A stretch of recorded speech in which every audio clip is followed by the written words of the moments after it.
السلام علیکم، آداب۔ مفتی منیب الرحمان صاحب کا ایک پوڈ کاسٹ نظر سے گزرا، جس میں وہ قائد تحریک الطاف حسین بھائی اور ان کے تحریکی کارکنان کے بارے میں اپنے تاثرات بیان کر رہے تھے۔ میں بڑے ادب کے ساتھ مفتی منیب الرحمان صاحب سے سوال کرنا چاہتا ہوں کہ آپ نے جو حق و سچ کا علم بلند کرنے کی بات کی ہے، اس وقت آپ کا حق و سچ کہاں کیا تھا جب فلسطین پہ جو ہے وہ اسرائیل ظلم ڈھا رہا تھا، معصوم بچوں کا قتل عام کر رہا تھا، اور آج کی تاریخ تک یہ ہو رہا ہے؟ آپ نے اس پہ اپنے حق و سچ کی پرچار کیوں نہیں کی؟ آپ نے اس پہ کوئی پروٹیسٹ کیوں نہیں کیا؟ آپ کو ایک اسکرپٹ پہ لکھا ہوا سوال جس کا جواب بھی آپ کو بتا دیا گیا، آپ نے وہ پڑھ دیا۔ حق و سچ تو وہ ہوتا ہے، آپ پوڈ کاسٹ کرنے والے سے کہتے ہیں کہ بھائی یہ سوال سیاسی لوگوں سے کریں، میرا یہ تعلق میرا جو منصب ہے وہ مجھے سیاسی بات کرنے کی اجازت نہیں دیتا۔ میں تو اسلام کی تعلیم کرانے کے لیے میں نے یہ مفتی جو ہے وہ میں بنا ہوں۔ لیکن آپ جیسے لوگ نے کی وجہ سے پورے ملک میں لوگ عالم اور مفتیوں کو کس نام سے اور کن کلمات سے پکارتے ہیں، یہ ہم سے اور آپ سے کوئی ڈھکا چھپا نہیں ہے۔ آپ سے زیادہ جو ہے وہ قائد تحریک الطاف حسین بھائی کے چاہنے والے اور ان کے تحریکی کارکنان، جو اسلام کی صحیح روح ہے، جو تعلیمات جو اسلام کی اور حضور اکرم صلی اللہ علیہ وسلم کی بتائی ہوئی تعلیمات ہیں، اس پہ وہ عمل کر رہے ہیں، کیونکہ ہم اٹھا رہے ہیں حق و سچ کا علم، ہم پھیلا رہے ہیں حق و سچ کی بات۔ اور سب سے بڑی بات یہ کہ بغیر پیسے لیے۔ آپ تو پھر اپنے ایک عہدے پہ قائم ہو کے اس کی تنخواہ لیتے ہیں نا، آپ اس کو ہدیہ کہتے ہیں یا تنخواہ کہہ رہے ہیں، لیکن ہم جو ہے وہ قائد تحریک الطاف حسین بھائی کے وہ سپاہی ہیں، وہ کارکنان ہیں جو انسانیت کی بات کرتے ہیں، جو اسلام کی صحیح جو روح ہے، جو انسانیت کو پہلے ترجیح دی گئی ہے، اس کی بات کرتے ہیں، وہ سچ کی اس حق و سچ کی بات کرتے ہیں۔ آپ نے کب بلوچوں پہ ہونے والے ظلم کے خلاف بات کی؟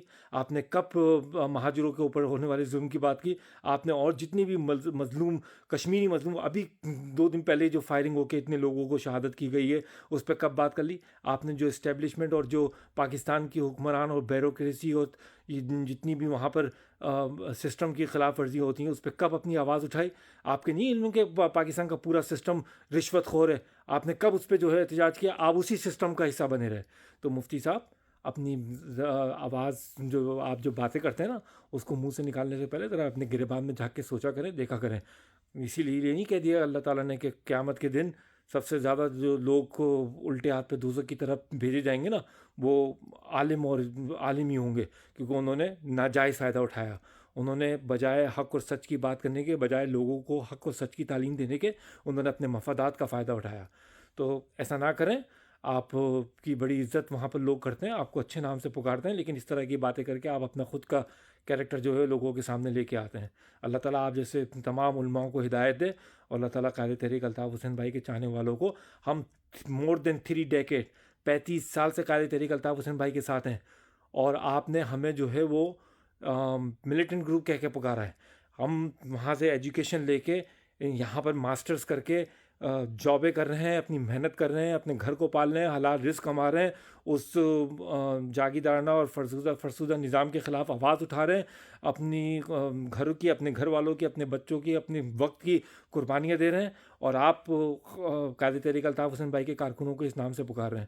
آپ کو اس عہدے پہ جو ہے ان چیزوں کی یہ چیزیں زیب نہیں رہتی ہیں۔ ذرا اپنے اس بیان کو ریویو کیجیے گا۔ قائد تحریک الطاف حسین بھائی کے چاہنے والے آپ سے اس بیان سے ناخوش ہیں۔ قائد تحریک الطاف حسین بھائی ہمیشہ حق و سچ کی بات کرتے ہیں، تمام مظلوموں کے ساتھ کھڑے ہوئے ہیں، انہوں نے کبھی کسی کو یہ تعلیم نہیں دی جو آپ نے جس طرح سے بیان کیا ہے۔ جی الطاف، سدا جیے مظلوموں کا قائد الطاف حسین بھائی۔